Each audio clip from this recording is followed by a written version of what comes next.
M. Kevin Fieni, président du parti politique pro-Côte d'Ivoire pour la démocratie, la prospérité et la souveraineté. Ça fait environ 5 ans que je suis dans la politique, que je pratique la politique et je vis la politique. Alors, j'ai été déjà candidat à la candidature de l'élection présidentielle de 2020. Encore, je suis à nouveau candidat à l'élection présidentielle de 2025. J'ai été aussi candidat aux législatives à Tanda. Déjà, un État fédéral, tout est dedans. Ce sont des États que nous allons fédérer. Un État fédéral, si vous voulez, c'est une gestion, c'est un système. D'accord? Et ce système-là a pour avantage surtout de permettre une bonne répartition des pouvoirs. Ce système a aussi d'autres avantages, après ce que je viens de citer là, qui est de permettre l'implication directe de toutes les populations, de toutes les obédiences politiques, etc., etc.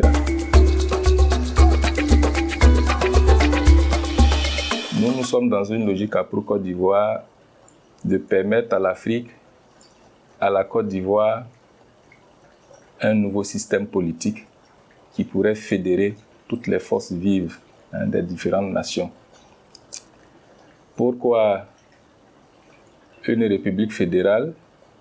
Mais c'est pour permettre un développement optimal, c'est pour permettre une souveraineté vraiment redoutable, on va le dire, de nos États africains. Mais c'est surtout pour permettre à cette démocratie-là d'être solide. Voilà.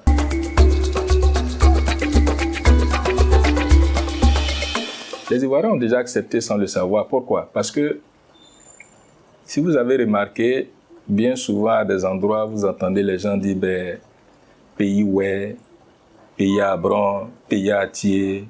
Vous avez déjà entendu parler de ça. Donc les gens même font des proclamations sans s'en rendre compte. Voilà. Si déjà on parle de pays ouais, pays BT, pays à tier, qu'aujourd'hui vous avez pro-Côte d'Ivoire qui veut faire de la Côte d'Ivoire une république fédérale, je pense que c'est l'aboutissement de ces vœux-là que les populations ont formulés sans s'en rendre compte. Voilà. Je peux le dire comme ça. Donc les Ivoiriens, les populations sont prêtes. Les populations sont prêtes à accueillir ça, j'en suis convaincu.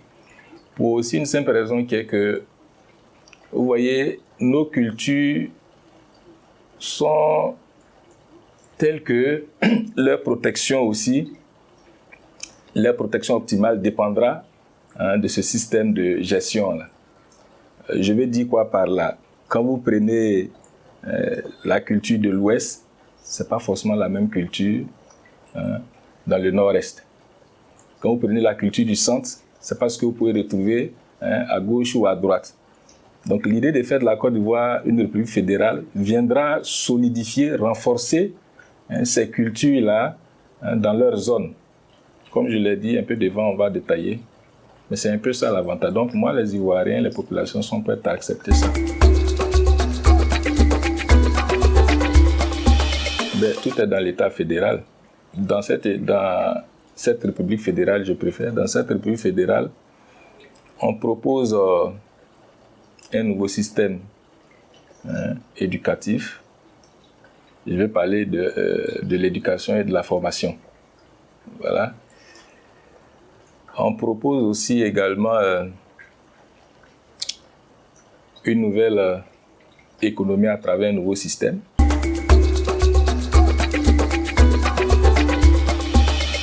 On propose également une nouvelle gestion quand on parlera des administrations. On propose également le changement des mentalités. Et ça même, c'est au départ.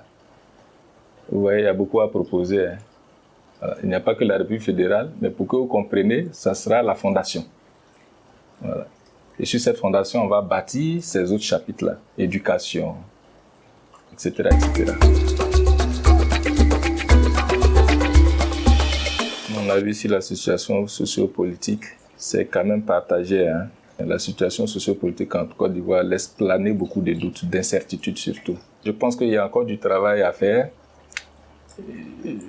Il y a peu de responsabilités de part et d'autre, il faut le dire honnêtement. Il y a très peu de responsabilités. Quand j'entends des membres du pouvoir en place s'adresser souvent ou répliquer, voire donner des réponses à certains partis de l'opposition, vous voyez la tonalité, les mots utilisés, même le gestuel. Tout ça, pour ma part, il y a très peu de responsabilité dedans. Je ne dis pas qu'ils sont irresponsables, mais je les appelle à beaucoup plus de responsabilités. L'opposition aussi, quand ils ont à s'exprimer sur des faits, là aussi c'est la même chose. Il y a moins de responsabilités. Donc je les appelle aussi à plus de responsabilités. Autrement dit, surveillons nos langages, nos tonalités. Cherchons ce que nous devons dire là d'abord, avant de dire, pour être sûr que ce qu'on veut pourrait aider l'autre là à être de bonne foi. Parce que si tous nous devons être sur le qui-vive sur les nerfs, qui va écouter son ami? Ces prises de parole qui ne sont pas contrôlées, qui ne sont pas mesurées là, qui sèment le doute, l'incertitude. Donc il faudrait qu'on évite ça. Donc je voudrais appeler tout acteur politique à beaucoup plus de responsabilités. La souveraineté, c'est d'être capable de décider par soi-même, sans qu'on vienne te contraindre à faire le contraire de ce qui est bien même pour ta nation. La souveraineté, c'est d'abord toi-même de s'affirmer, sans qu'il y ait des interférences, sans qu'il y ait des injonctions, sans que ça soit à contre-cœur, comme on le dit en bon ivoirien. Et il faut gérer en toute liberté, en toute conscience, en toute responsabilité. Voilà. Vous voyez, on peut passer des années à parler de la souveraineté, mais je veux dire que quand on est souverain, voilà, on ne laisse pas les choses venir s'imposer. Vous voyez un peu la souveraineté. Voilà. C'est ce que je veux pour la Côte d'Ivoire. Il faudrait qu'on soit une nation forte. Ça ne voudrait pas dire qu'il faut rejeter les autres. Hein. Parce qu'on est dans un monde où il faut traiter avec les autres, avec tout le monde si vous voulez. Mais la souveraineté dont je parle ici, ce qui est bien pour la Côte d'Ivoire, personne ne viendra nous imposer le contraire. Il faudrait qu'on ait la force, le courage et la responsabilité de dire non, parce que ça ne va pas aider nos populations. Ailleurs, vous avez des gens qui savent bien ce qu'il faut pour leur nation, mais parce que ces nations ne sont pas souveraines, obéissent aux injonctions, aux ordres des entités peut-être officielles ou officieuses, je ne sais pas, mais ça existe.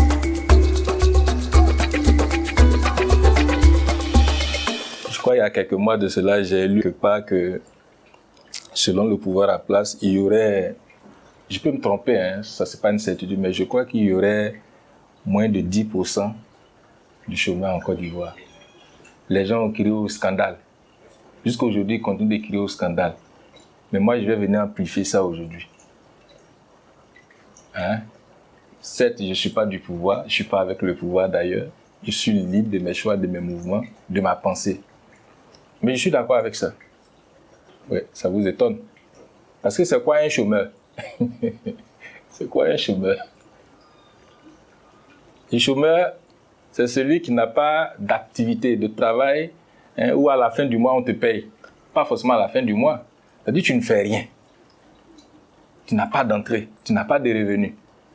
C'est celui-là qui est le chômeur. Mais de vous à moi, sortons tout de suite, mettons-nous sur la voie. Là. Vous allez voir des garagistes, des cordonniers, des menus. Tout le monde a quelque chose à faire. La preuve, vous êtes là. Mais vous allez voir que l'Ivoirien, chacun à son niveau, a quelque chose à faire. A vraiment quelque chose à faire. Même si tu es à Djamé, que tu es là pour un Baka, mais c'est un travail. Hein? Que tu sois celui qui ramasse les poubelles, c'est un travail. Que tu ramasses les bidons pour aller revendre, c'est un travail. Hein? C'est un travail. Mais les gens confondent la non-rentabilité à ce qu'on appelle chômage. Donc, quand on dit que la Côte d'Ivoire, en termes de taux de chômage, c'est moins de 10%, les gens crient au scandale, mais dans le fond, ils n'ont pas menti. Si on part du principe que le chômage, celui qui est au chômage, c'est celui qui n'a pas de revenus, qui n'a pas d'entrée, qui ne travaille pas, qui n'est pas employé, bref, qui ne fait rien. Si on part de ce principe-là, ils n'ont pas menti parce qu'aujourd'hui, aligner 20 vagabonds tout de suite, ils ont quelque chose à faire. Parce qu'ils ne dorment pas pour se réveiller, dormir, se réveiller. Ils font forcément quelque chose. Donc, ils sont occupés à des activités. Maintenant, le problème, c'est que ces activités ne sont pas rentables. Donc, ça donne l'impression qu'il y a le chômage. Parce que vous allez croiser quelqu'un au dehors, s'il est payé à quelque part 50 000 francs par mois, posez la question si tu travailles. Il va dire je ne travaille pas. En réalité, il travaille, mais comme ce qu'il gagne n'est pas suffisant, il va te dire qu'il ne travaille pas. Mais ce n'est pas un chômeur. Donc, il y a une question de mauvaise foi aussi. Qu'on dise par exemple que nos activités ne nous permettent pas de nous assumer, oui, ça c'est une vérité. Ce qu'on a comme salaire dans des entreprises à X ou à Y ne nous permettent pas même de payer nos transports, même, etc. Oui, ça aussi c'est vrai. Mais dire qu'il y a le chômage de 70%, 50%, 100%, non, moi je ne suis pas d'accord avec. Moi je suis pour le fait qu'on dise plutôt que l'entrepreneuriat en Côte d'Ivoire n'est pas rentable à beaucoup de niveaux. Je suis pour le fait qu'on dise les activités qu'on appelle communément les débrouilles. Là. Je me débrouille, c'est pas rentable. Oui, je suis d'accord avec ça et c'est vrai, c'est une vérité. Parce que la vie est chère. Ça.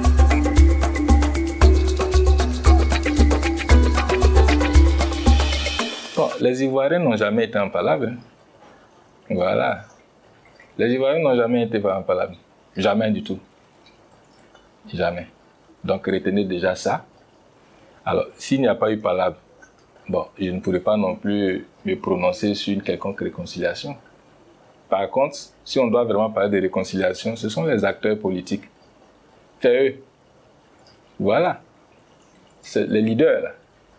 C'est à eux de se réconcilier, ce n'est pas la population. C'est vraiment pas la population. Si on prend l'exemple des crises qui sont passées en Côte d'Ivoire, ce ne sont pas les populations qui sont levées pour donner des mots d'ordre. Ça vient toujours d'en haut. Donc, c'est à ceux qui sont en haut là de se réconcilier. Et qu'on arrête une bonne fois pour toutes de mêler vraiment les populations à ce type de commerce qui ne dit pas son nom. Voilà. Les Ivoiriens ne sont pas en palabre. En tout cas, quand moi je prends le désir du Zanzan, je ne vois pas de palabre entre district et district, région et région, ethnie et ethnie, et religion contre religion. Moi, je n'ai pas vu ça. Si vous en avez vu, dites-moi. Mais s'il s'agit de petits palabres de cours, de quartier, les problèmes là, nous sommes nés trouver qu'il y a des problèmes toujours à régler, on va mourir, laisser ça. Si c'est ça, on regarde pour dire que les Ivoiriens ne sont pas réconciliés, c'est un mensonge. Voilà. C'est vraiment un mensonge et qu'on laisse les Ivoiriens en paix. Voilà. Par votre canal là, je réponds, laissez les Ivoiriens en paix. Ils ne sont pas en palabre. Ceux qui sont en palabre là, ce sont les politiciens eux-mêmes. À cause de leur intérêt égoïste, à cause de leur projet égoïste.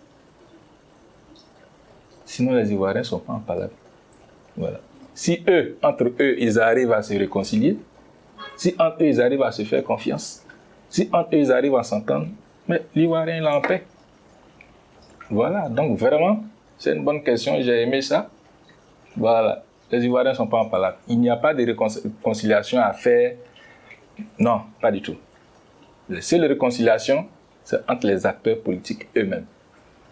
Et qu'on arrive, on arrête de donner cette impression-là. Parce que aussi, à force de marteler réconciliation, les gens peuvent vraiment se retrouver dedans pensant qu'il y a vraiment quelque chose. Mais il n'y a rien.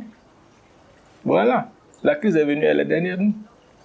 Il faudrait que les acteurs politiques arrêtent de réveiller ce qui s'est déjà passé. Et ça, c'est vraiment regrettable. Je condamne même ça. Moi, j'entends des acteurs politiques, soit même du pouvoir ou de l'opposition, à des occasions, ces acteurs-là essayent de réveiller des choses qui font mal. Mais à quel but? Je vois des gens qui font des tournées pour rassembler les victimes de la crise. On va vous dédommager. Mais vous cherchez quoi au juste? C'est déjà une insulte même d'aller dire à quelqu'un, oui, on va vous dédommager. Oui, dédommagement, est-ce que ça réveille le cadavre là? Il faut qu'arriver à un moment donné, on essaie d'être plus responsable vraiment dans nos manières de penser. Et c'est dommage, je condamne ça. Si ça ne tenait qu'à moi seul, qu'on prenne une loi même pour interdire, c'est pas de la dictature, pour interdire aux gens d'utiliser la souffrance, le regret de plusieurs pour faire du commerce politique. C'est passé, aider les gens à oublier. quel avantage nous avons à réveiller des gens qui ont vécu cette crise-là? C'est quoi l'avantage, au fait? Donc, les Ivoiriens sont tranquilles. Tout ce que l'Ivoirien demande, c'est qu'il y ait une politique de vérité. Tout ce que l'Ivoirien veut, là, c'est que quand le mois finit, il a ce qu'il faut pour payer sa maison. L'activité qu'il mène là, qu'il puisse vivre de ça. C'est tout ce que l'Ivoirien demande. L'Ivoirien veut simplement se soigner, scolariser ses enfants. Il veut être décemment traité, avoir un logement décent, avoir un terrain à moindre coût. Voilà, c'est tout ça. L'Ivoirien n'a pas le temps d'aller s'asseoir pour dire réconcilions-nous. Est-ce que quelqu'un à qui tu parles de réconciliation, si le problème n'est pas réglé, tu les as réconciliés comment? Donc frère, j'ai été long sur ça parce que c'est une question vraiment... Vous m'avez posé et j'en suis très content, très ravi. Voilà. Les Ivoiriens ne sont pas en palabre, ils ne sont pas en guerre. Ce sont les politiciens là qui doivent se réconcilier et qu'ils arrêtent de mêler les populations dedans. Ce n'est pas honnête. Voilà.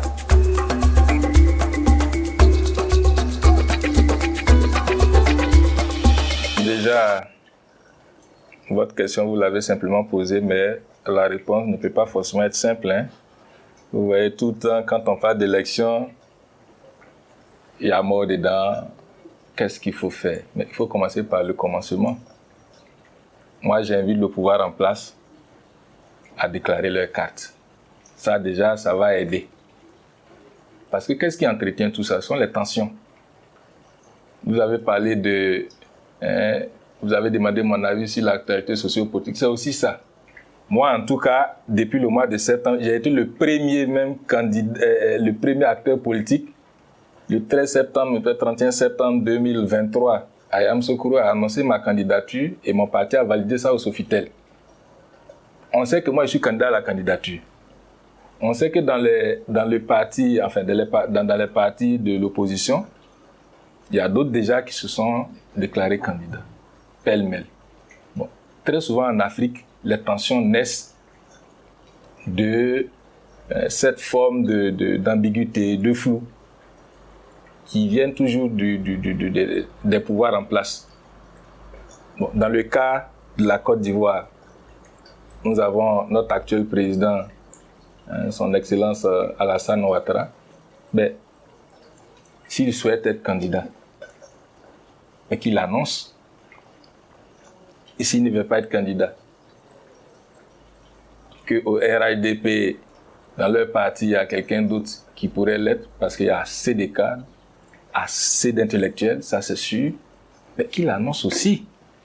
Bon, on pourrait dire que c'est leurs oignons, on n'a pas à s'imposer, mais le problème c'est que lorsque ta liberté devient problème chez l'autre, ce n'est plus une liberté. Il faut que les gens aussi mettent ça à l'esprit. On n'a pas à aller parler de leur organisation, ils ont raison. Mais sauf que quand vous ne parlez pas aussi, ça crée quand même une tension. Mais du moment où ta liberté devient problème chez quelqu'un, ce n'est plus une liberté. Et c'est comme ça que ça commence. Parce que plus il y a le silence, plus les gens vont penser à leur place, ils vont leur attribuer même des hypothèses, des choses, et quand ça devient de trop, voilà. Donc les morts d'hommes et autres là, ça commence comme ça. On attend, les gens se font des idées, ils se mettent des obstacles, tout ça pourquoi? Donc déclarons-nous, là on sait comment on va. Et quand c'est comme ça, on se connaît, on sait qu'est-ce qu'il faut régler. On a parlé de la CEI. Certains ont proposé que la liste là soit auditée. Ce sont des propositions, légitimes ou pas, je ne sais pas trop, mais moi je pense que le pouvoir n'a rien à perdre.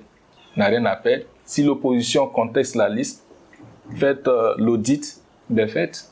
Voilà. C'est une des solutions. Mais en même temps aussi, moi, j'invite l'opposition à l'union. Il est bien que nous qui sommes dans l'opposition, là, qu'on puisse parler d'une même voix et puis voir l'essentiel. Je pourrais peut-être choquer, mais moi, l'essentiel parmi l'essentiel n'est pas la CEI. L'essentiel parmi les essentiels, là, c'est d'abord l'organisation même de l'opposition. Parce que vous aurez 10 000 à 20 000 bureaux de vote. Vous n'allez pas voir un seul parti politique de l'opposition couvrir ces 20 000 bureaux de vote là. Mais quand vous n'arrivez pas à couvrir 20 000 bureaux de vote, le pouvoir en place, ils ont tous les moyens, les astuces, eux ils vont couvrir. À supposer que dans 15 000 bureaux de vote, 10 000 bureaux de vote, vous n'êtes pas là-bas. Vous avez quel moyen pour savoir que la CEI a mal fait ou bien fait? Et moi, je suis étonné de savoir que dans toutes ces revendications, ça là, ce n'est jamais sorti dedans. Or, l'analyse de Pro-Côte d'Ivoire, nous pensons que l'un des vrais problèmes qui crée ces bruits après là, on m'a volé, en toute réalité, sincérité, la couverture des bureaux de vote a tout été problématique pour l'opposition, surtout quand il s'agit des élections présidentielles. Et personne ne parle de ça bizarrement. C'est une question que je me pose, que certainement à travers votre interview, les gens vont commencer à se poser ces questions. Quand on vient faire l'audit, quand on vient retirer tout ce qu'il y a à retirer, ok. Mais après, on couvre les 20 000, les 10 000 à 20 000 bureaux de vote. Comment? Comment? Personne ne parle de ça. Donc moi, j'en parle. Qu'on s'unisse et qu'on mène des réflexions, voir comment on va arriver à couvrir ces bureaux de vote-là. C'est d'abord ça. Et aussi, qu'on s'unisse, pourquoi pas, pour faire des tournées. Quand moi, je me lève, que je suis en train de tourner dans le lycée, après j'irai dans le handball, etc. Quand on voit toute l'opposition ensemble en train de se promener et parler à une même population. Pourquoi aller de manière diverse? On pourrait parler de projets, ok. Ok, je suis d'accord. Mais est-ce que tout projet que nous avons ne vise pas à faire de la Côte d'Ivoire un pays développé? Voilà. Si en prenant un chemin de 10 km, j'arrive dans un village, en prenant 5 km, j'arrive dans un village, en prenant un chemin de 8 km, j'arrive dans... Mais l'objectif, c'est d'arriver dans le village, non? Voilà. Dites-vous tout simplement que pour ces élections à venir de 2025, là, nous, on croit fermement que ces élections-là vont très bien se passer. Ça va bien se passer parce que cette fois-ci, pour Côte d'Ivoire est dedans et on ne va pas permettre à ce que quelqu'un vienne tripatouiller. On ne va pas accepter que quelqu'un vienne causer des actions qui pourraient causer des morts. Si avant nous, les autres, on n'a pas assez réagi, mais nous, on va réagir. Et quand je parle de réaction, c'est le fait qu'on va s'imposer en nombre dans les bureaux de vote, selon la réglementation. Mais c'est le fait aussi qu'on va mener une campagne de sensibilisation pour dire aux populations de ne pas céder à tout fauteur de troubles, à tout politicien qui voudrait se cacher derrière des troubles pour avoir une victoire quelconque. Et c'est de même, je veux dire, ça concerne aussi l'opposition. C'est vrai que j'ai parlé d'unité, mais il faut faire attention parce que l'unité dont je parle là, il ne s'agit pas pour une personne de dire venez suivez-moi. Vous voyez, c'est pas de ça que je parle. Moi, l'unité dont je parle, c'est le fait que les partis de l'opposition se retrouvent quelque part, qu'on se propose des idées, qu'on ait un règlement, une charte si vous voulez, et qu'on suive ça. C'est différent de quelqu'un qui vient et qui demande à ce qu'on le suive et suive lui ses idées. Vous voyez, c'est deux choses différentes. Voilà. Sinon, chacun pouvait s'asseoir pour dire, écoutez, suivez-moi mes idées. Mais c'est pas de ça que je parle. Hein. Ça se ressent, mais il y a une nuance. Voilà. Je ne condamne pas l'appel du président Gbagbo. C'est sa philosophie, c'est sa vision. Je ne condamne pas. Mais moi, je dis l'unité dont je parle là, c'est qu'on arrive à se mettre dans un cadre et qu'on essaie d'analyser point par point ce qui pourrait être obstacle au bon déroulement de ces élections-là. Et que pour d'autres points, on puisse trouver des idées, des stratégies qui pourraient mettre en bonne position l'opposition de sorte à ce que vienne au pouvoir un membre de l'opposition. Ça n'a rien à voir avec le fait qu'on se mette ensemble pour suivre les seules idées de celui qui a lancé l'appel. Vous voyez, ça se ressent, mais il y a nuance.